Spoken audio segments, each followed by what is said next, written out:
qaar ka mid ah xildhibaanada madax dhaqameedka iyo waxgaradka ka soo jeeda deegaanada koonfurta gobolka Sanaag oo maanta kulan ballaaran ku yeeshay gudaha magaalada Ceergabo ayaa waxay ugu horeynba ka hadleen dhul Allah u naxariiste xildhibaan Cabdiraxmaan Talyanle uu ku lahaa magaalada Berbera kaasi oo ay sheegeen in maayirka degmada Berbera Cabdishakuur Ciidin uu ka qaaday agoontii dhulkaasi lahayd waxayna madax dhaqameedkan iyo xildhibaanadani madaxweynaha Soomaaliland u soo jeediyeen isla markaasina ugu baaqeen in dhulka agoonta loo dhiciyo iyagoona arrimahaasi ka hadlaya iyo arrimo kale waxa hadaladoodii ka mid ahaa waxaan ka hadlayaa محمد تليلي قولي أولها ودحلي عبد الرحمن محمد تليلي حلبانكي وحلبانكي مركو دنتي وننك الله يدعو إنا عدي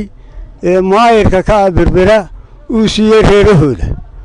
وحنشيغ يا مدحوينها iyo xukuumaddiisa in guriga uu lahaa marxuumkaas uu ka dhintay agoontii uu ku doonay inuu ka qaado inacidi inaad ka dhicisid baan madaxweyne ka codsanaya inaad baanu ka goosan doonaa dabeelata qaata inta kalena waxaan leenahay reer Berberana reer Ceergabo hadaanu nahay waxoolana waa leeydiin tirinayaan loo taxtaxdeen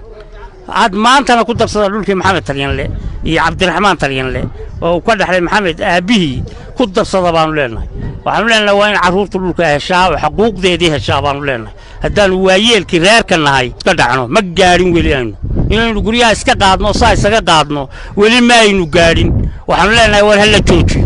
هلا توتي عروض تصلوا كذا شو عبد الرحمن هدي يقول له وايد الكيس يوصل على قاضو عبد الرحمن بدن بالوايه waxaan leeyahay maxamed Talyanle Berberan caam ku ahaa hanti badan ku yeeshay deegaan ku noqday in wixii shaad loo gashado arrimaha xaaraanta ay ka mid tahay maayirka Berbera loo magacaabayna ma aha inuu boob iyo dhac wixii agoomaha ama hartibe leeyahay inuu boobo xaaraan weeye waxaan leenahay muusow ninka aad meesha geysatay ka reeb agoonta ka reeb shaar Soomaaliland yaan loo gashanin to ka raqla xoogaa ka jira bay maqashay waxba kama jiraan tani kala tag mayso waxaan u leenahay maxamed Talyanle iyo Cabdiraxmaan Talyanle oo wiilkiisii ah oo kala dambeeyay dad caan ah bay ahaayeen dad nin waliba garanaya oo Soomaaliya weey dad Soomaali waqooyi wada garanayso weey guriga ay ku lahaayeen iyo jagooyinka ay ku lahaayeen Berbera wax qarsoon maaha waxa la yaab leh maayirkii dhamaa oo ku magacawnaa maayirka Berbera ayaa damaaciyay agoonta guryaheedii waxa kaloo iyana yaababa Cabdiraxmaan oo aan bila sii mootanayn ayaa damaacinigan yimi waxaanu leenahay haddaba madaxweynaha arrintaa inaad talaabadeeda qaadid oo faragelisid oo agoonta aad uga reebtid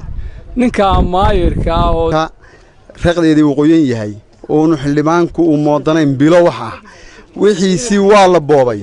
suurtagal maaha mana yeelino nagamana suurto galayso dhamaanna waan wada qabnaa geesta kale maraan isku daynay inaanu wax ka weydiino maayirka degmada Berbera Cabdishakuur Ciidin ayaana inoo suura gelin telefoonkiisa gacanta oo uu qaban waayay xilligaasi Cabdiraxmaan Axmed Ilsar Star TV magaalada Ceergabo.